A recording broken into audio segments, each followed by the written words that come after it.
അസ്സലാമു അലൈക്കും വറഹ്മത്തുള്ളാഹി. അൽഹംദുലില്ലാഹി റബ്ബിൽ ആലമീൻ.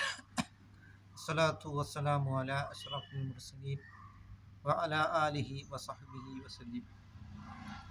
റജബുൻ ഷഹ്റുല്ലാഹ്. റജബ് അല്ലാഹുവിൻ്റെ മാസമാണ് എന്നാണ് സയ്യിദുനാ റസൂൽ കരീം സല്ലല്ലാഹു അലൈഹി വസല്ലം തങ്ങൾ പറഞ്ഞിട്ടുള്ളത്. ഈ റജബ് മാസത്തിലാണ് നാം നിലനിൽക്കുന്നത്. വിശുദ്ധമായ ഇസ്ലാമിൽ ഏറ്റവും അഫ്ദലായിട്ടുള്ളൊരു കാര്യമാണ് അസ്സലാത്തു ലി അവ്വലി വക്തിഹ, നിസ്കാരം അതിൻ്റെ ആദ്യ വക്തിൽ തന്നെ നിസ്കരിക്കുക എന്നുള്ളത് എന്നാണ് സയ്യിദുനാ റസൂൽ കരീം സല്ലല്ലാഹു അലൈഹി വസല്ലം തങ്ങൾ പറഞ്ഞിട്ടുള്ളത്. എങ്കിൽ ഈ നിസ്കാരത്തിൻ്റെ വാർഷികമാണ് ഈ റജബ് മാസമെന്ന് നാം മനസ്സിലാക്കിക്കൊണ്ട് നാം നിസ്കാരാദി കാര്യങ്ങളിൽ നാം വളരെയധികം ശ്രദ്ധകൾ നാം കേന്ദ്രീകരിക്കുക. അള്ളാഹുവിൻ്റെ ഭക്ഷണം കഴിച്ചിട്ട്, അള്ളാഹുവിൻ്റെ വായു ശ്വസിച്ചിട്ട്, അള്ളാഹുവിൻ്റെ വെള്ളം കുടിച്ചിട്ട് നിസ്കരിക്കാതിരിക്കുന്നത് വളരെയധികം തെറ്റായ ഒരു നടപടിയാണ്.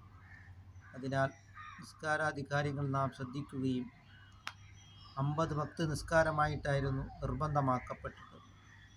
പിന്നീട് മൂസാ നബി അലൈഹി സ്വലാം നബി സല്ലല്ലാഹു അലൈഹി വസല്ലം തങ്ങളെ വന്ന് കണ്ടുകൊണ്ട് പറയുകയാണ്, ഇത് താങ്കളുടെ സമുദായത്തിന് ഇത് ബുദ്ധിമുട്ടാണ് എന്നും അങ്ങനെ 50 വക്ത് നിസ്കാരത്തെ 5 വക്തായി കുറയ്ക്കുകയാണ് ചെയ്തിട്ടുള്ളത്. അപ്പോൾ ഈ 5 വക്ത് നിസ്കരിച്ചാലും 50 വക്ത് നിസ്കരിച്ചതായ പ്രതിഫലമാണ് അള്ളാഹുവിൽ നിന്ന് നമുക്ക് ലഭിക്കുന്നത് നാം മനസ്സിലാക്കിക്കൊണ്ട് നാം നിസ്കാരാദി കാര്യങ്ങളിൽ നാം ശ്രദ്ധിക്കുക. നിസ്കാരങ്ങളെ നിലനിർത്തുന്നവരിൽ അള്ളാഹു തആല നമ്മളെ ഉൾപ്പെടുത്തുകയും ചെയ്യുമാറാകട്ടെ.